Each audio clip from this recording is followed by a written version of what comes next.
بسم اللہ الرحمن الرحیم، صفحہ نمبر 160۔ چند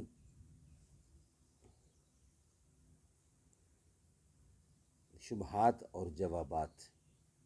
معرف القرآن۔ ناظرین، معرف القرآن اس کتاب کا نام ہے جس میں تفسیر ہے قرآن کی، اور تفصیل اور تشریح ہے۔ جلد اول پیش خدمت ہے۔ سورۃ الفاتح سے لے کر سورۃ البقرہ تک، اور پارہ اول سے لے کر پارہ تیسرا، اور رکوع ہے 8واں۔ رائٹر ہیں اس کتاب کے مفتی اعظم پاکستان حضرت مولانا مفتی محمد شفیع صاحب رحمۃ اللہ علیہ۔ بسم اللہ الرحمن الرحیم۔ الحمد للہ رب العالمین، والصلاة والسلام علی رسولہ محمد وعلی آلہ واصحابہ اجمعین۔ الحمد للہ وکفی وسلام علی عبادہ الذین اصطفیٰ۔ چند شبہات اور وجوہات اور جوابات۔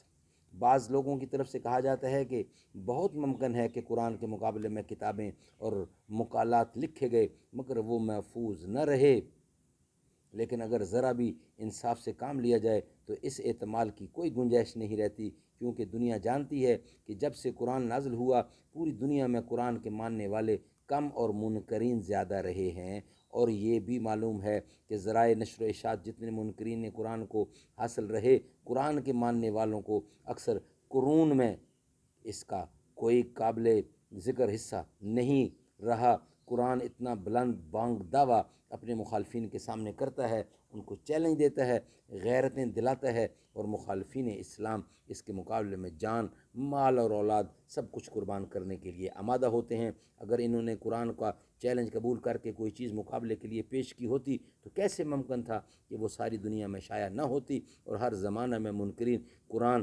مسلمانوں کے مقابلے میں اس کو پیش نہ کرتے، اور مسلمانوں کی طرف سے اس پر جراؤ قدح میں سینکڑوں کتابیں نہ لکھی گئی ہوتی۔ اسلام کے قرن اول میں صرف ایک واقعہ مسلمہ کذاب یمامی کا پیش آیا کہ اس نے چند بے حیائی کے الٹے سیدھے کلمات لکھ کر یہ کہا تھا کہ یہ وہی آسمانی قرآن کی مثل ہے، مگر دنیا جانتی ہے کہ ان کلمات کا کیا حشر ہوا۔ خود اس کی قوم نے اس کے منہ پر مار دیے۔ وہ کلمات ایسے شرمناک، غیر مہذب تھے کہ کسی مہذب سوسائٹی میں ان کو بیان نہیں کیا جا سکتا، اور بہرحال جیسے بھی تھے وہ آج تک کتابوں میں نقل ہوتے چلے آئے۔ اگر کسی اور شخص نے کوئی اچھا کلام قرآن کے مقابلے میں پیش کیا ہوتا تو کوئی وجہ نہ تھی کہ دنیا کی تاریخ اس کو یکسر بھلا دیتی، اور منکرین قرآن اس کو ہر قیمت پر باقی رہنے کی کوشش نہ کرتے۔ وہ لوگ جو قرآن کے مقابلے پر ہر وقت سینہ سپر تھے، قرآن کے اس چیلنج کے جواب میں انہوں نے طرح طرح کی باتیں کی جن کو قرآن میں نقل کر کے جواب دیا گیا، مگر اس کا ایک واقعہ نہیں کہ کوئی کلام مقابلہ پر پیش کر کے اس کے قرآن کا مثل ہونے کا دعویٰ کیا گیا ہو۔ ایک رومی غلام جو مدینے میں لوہار کا کام کیا کرتا تھا اور کچھ تورات و انجیل پڑھا ہوا تھا، کبھی کبھی حضور اکرم سے ملتا تھا۔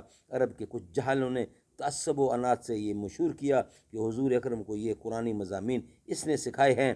قرآن نے ان کا یہ اعتراض نقل کر کے خود جواب دیا کہ جس شخص کی طرف سکھانے کی نسبت کرتے ہیں وہ تو خود اجمی ہے، عربی زبان کی بلاغت کو کیا جانے، اور یہ قرآن عربی کی انتہائی بلیغ کتاب ہے۔ سورۃ نحل کی آیت نمبر 103 دیکھیے۔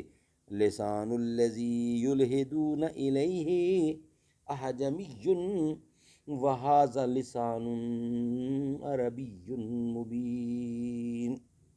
ہم جانتے ہیں کہ یہ مخالفین اسلام یہ کہتے ہیں آپ کو یہ قرآن ایک آدمی سکھاتا ہے، حالانکہ وہ جس آدمی کی طرف نسبت کرتے ہیں وہ اجمی ہے، اور قرآن ایک بلیغ عربی زبان ہے۔ اللہ تعالیٰ سمجھ کی توفیق دے، آمین ثم آمین۔ انشاءاللہ نیکسٹ ویلاگ میں اس کا بقیہ حصہ آپ کی خدمت میں پیش کیا جائے گا۔ یہ آج کا تھا پہلا ویلاگ، انشاءاللہ دوسرے ویلاگ کے ساتھ آپ سے ملاقات ہوگی۔ تیرا کیا بنے گا بندے تو سوچ آخرت کی، تیرا کیا بنے گا بندے تو سوچ آخرت کی۔ بے وفا دنیا پہ مر کر اعتبار، بے وفا دنیا پہ مت کر اعتبار، تو اچانک موت کا ہوگا شکار، موت آ کر ہی رہے گی یاد رکھ، جان جا کر ہی رہے گی یاد رکھ۔